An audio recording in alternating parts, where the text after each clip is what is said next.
عدم مشاركة إمام عاشور في التدريبات الجماعية للنادي الأهلي تثير الشكوك حول لعب مباراة السوبر الأفريقي أمام الزمالك. الأهلي يحدد موعد مباراة الإياب بين الأهلي وجورماهيا كيني في يوم 21 في تمام الساعة 7 مساء بتوقيت مصر، بعد تعثر إقامتها في يوم 20 في الشهر الحالي. الجهات الأمنية توافق على حضور 20,000 مشجع لمباراة دور ال 32 مباراة الإياب، مباراة بين الأهلي وجورماهيا كيني. والأحمر يضغط لزيادة الأعداد عند 50,000 مشجع أو أكتر. الكاف يعين جون جاك نادالا حكما لمباراة الأهلي في مباراة الإياب بين الأهلي وجورماهيا كيني. ويعين أحمد امتياز حكما لمباراة الذهاب التي ستقام في كينيا. ورغم تحفظ منتخب مصر على لعب المباراة في توقيتها الرسمي اللي هو كان 4 عصرا أو 3 مش فاكر يعني، الكاف يعلن رسميا إقامة المباراة في تمام الساعة 7 مساء بتوقيت مصر، وغضب شديد من الكابتن حسام حسن بسبب صلاح واللعيبة الذي مرتبطة بأنديتهم.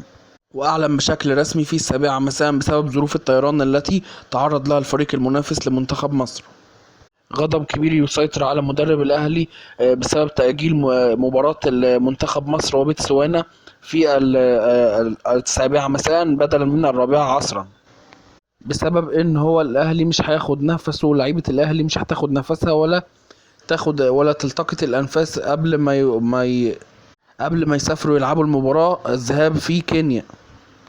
يوسف أيمن حافظ يظهر بالقميص رقم 4 بعد رحيل كابتن محمود متولي إلى نادي الاتحاد السكندري، ويحيى عطية الله يظهر بالقميص رقم 13، وعمر الساعي يظهر بالقميص رقم 23 بسبب وجود صاحب رقم 20 هو كريم ندفت.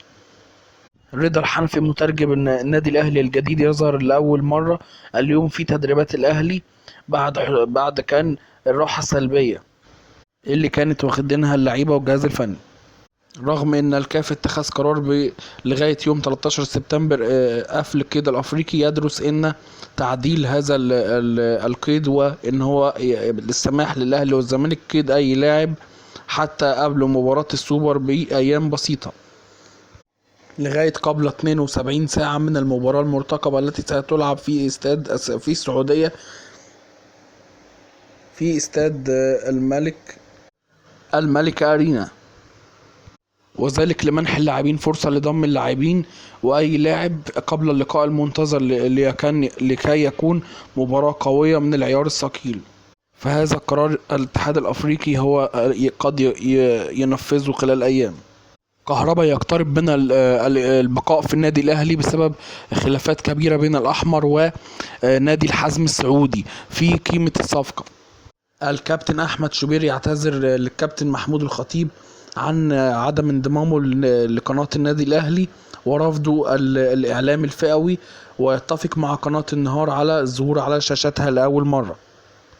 الزمالك يضع الرتوش الأخيرة للاتفاق على صفقة محمد إسماعيل مدافع زد باتفاق يرضي جميع الأطراف.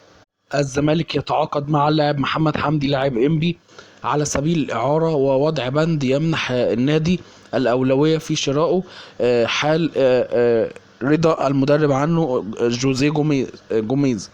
سيد معوض: مباراة السوبر الأفريقي بين النادي الأهلي ونادي الزمالك ستكون مباراة ممتعة بغض النظر عن تعاقد الناديين بلعيبة وصفقات تقيلة جدا، وهي أهم مباراة في الشرق الأوسط. تدعيمات الأهلي كانت جيدة جدا، بس لازال الأهلي يحتاج إلى جناحين مش جناح واحد، وإذا لم يدعم الأهلي صفوفه بجناحين سيعاني الموسم المقبل.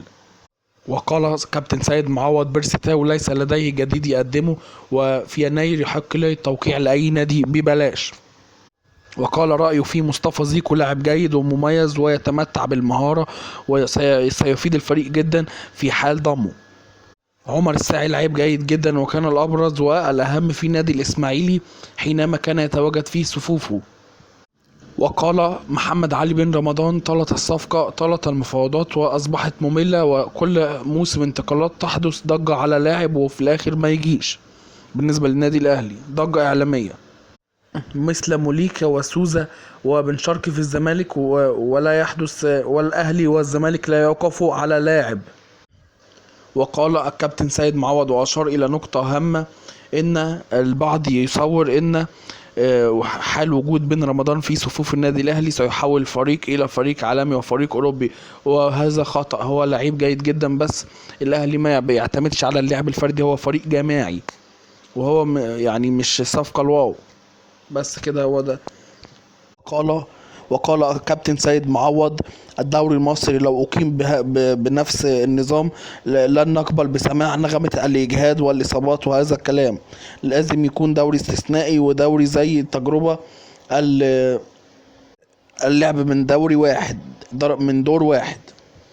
بس كده نكون قلنا لكم كل حاجة في فيديو النهاردة. يا ريت لو استفدت من الفيديو ما تنساش تشترك في القناة وتحط لايك وتصلي على النبي، أهم من كل ده. واللهم صل وسلم وبارك على سيدنا محمد.